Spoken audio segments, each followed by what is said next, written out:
A few weeks ago, Bloomberg reported that Square Enix had lost nearly $2 billion of its value since Final Fantasy XVI released back in June. The article went on to say that Final Fantasy XVI sales underwhelmed, and in August, Square reported a sharp decline in profit, resulting in Square cutting its stock price target. Over the past few weeks, the stock value has remained relatively unchanged since that article. Now that the panic has subsided, I wanted to talk about the possible paths forward for Square, as well as explain how I think they can financially recover. And no, they should not just sell the Final Fantasy IP. Alright, let's just stay calm here! Don't get all crazy on me! Okay, let's get into the video. I want to begin by briefly mentioning Final Fantasy XVI. From my point of view, it did not underwhelm. It sold over 3 million copies on its launch week, and not to mention people always forget about that sweet PlayStation exclusivity money. Further, it was reported Final Fantasy XVI had not been selling much after the initial 3 million sales. However, evidence points to the contrary. The game was not discounted until August 30th, over 2 months from its release. That sales discount was 20% off and lasted for only a week, so this is telling. If it was not selling, it would have gone on sale quicker and/or had larger discounts. Look at games that bombed. Forspoken was $10 off 3 days after it released, and was quickly discounted by 50% shortly thereafter. Gotham Knights released October 22nd, 2022, and less than a month later was discounted for 40% off. Essentially, everything points to Final Fantasy being a success that continues to sell. But that's enough about this game. So moving on, Square Enix is unfortunately in a bad spot.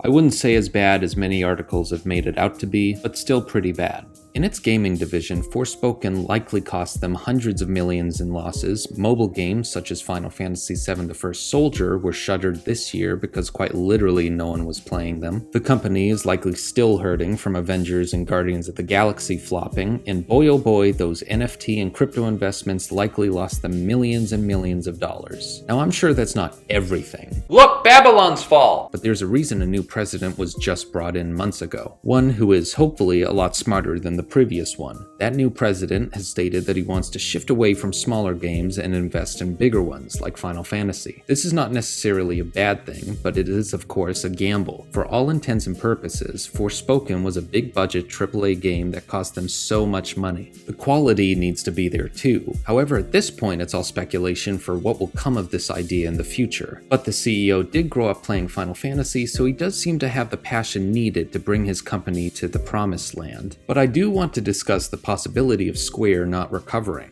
So, what if Square can't recover on its own? First things first would be that it would likely sell its lesser IP for money, and/or close its studios to cut down on its costs. The Final Fantasy IP would likely never be for sale, because if Square loses that, they're essentially done as a gaming giant. If worse comes to worse, Square's next step would be to look for a buyer, which would need to be a huge company. In this context, the Final Fantasy IP could technically be for sale here if the whole company is bought. In the current industry, there's pretty much only one company that could buy Square Enix, and for it to make sense, and that's Sony. Microsoft now has had 2 major game company acquisitions and is in no spot to afford a company as large as Square, nor would they really be interested. Looking at the history, Microsoft and Japan never really seemed to mix. Though there are other large gaming companies, I place my bets in Sony because of 2 reasons. They constantly want Final Fantasy as exclusives for themselves, and number 2, they've expressed interest in buying Square in the past, albeit that's what the rumors say. Additionally, Sony does have the buying power to make a purchase. Now, will I think we'd get to this point? No, probably not. At least I don't think they will, as long as they focus on what they've done well in the past. People forget, but Squaresoft needed to merge with Enix because Squaresoft strayed too far from what they did well.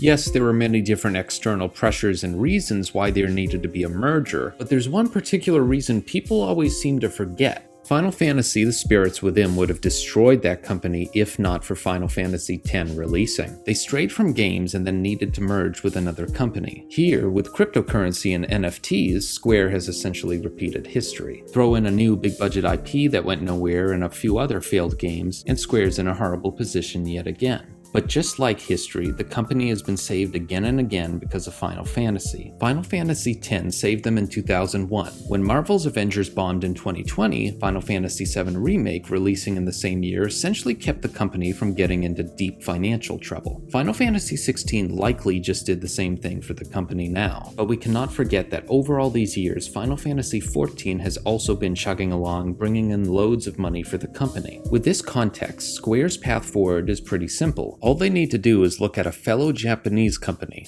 a company called Capcom. Do what Capcom did and is doing. Release new entries in a well-known series that are superb in quality and are critically acclaimed. Focus on your other well-known IP, making fantastic entries for them as well. Don't just make a huge AAA game with a new IP willy-nilly. For the next few years, Square needs to dive deep into its well-known existing IP. If I am in charge of Square, I focus on the company's strengths. I want a team working on a Final Fantasy IX remake, which they're likely already doing, and I want planning and pre-production to start on Final Fantasy X-3 and a Final Fantasy VI remake. But I would not stop there. I also want a Final Fantasy Tactics remaster or remake for a release. I also want to continue making small but high-quality games like Octopath Traveler or Triangle Strategy. I go deep into the vault. I want a Chrono Trigger remake or remaster, and a Parasite Eve remake. And after all that, I want a team working on Final Fantasy XVII. But do not forget, this would only all work if these games are made with care and quality. Capcom does almost nothing except execute a plan just like the one I laid out, and they succeed because they're releasing awesome games that review and play well. But Square is also a publisher, so they need to continue publishing good titles such as Star Ocean and Dragon Quest games. They also need to spend time pursuing other great games that will likely sell well so that they can then get a profit. Easier said than done, but spend the money to get a team together and do research on this.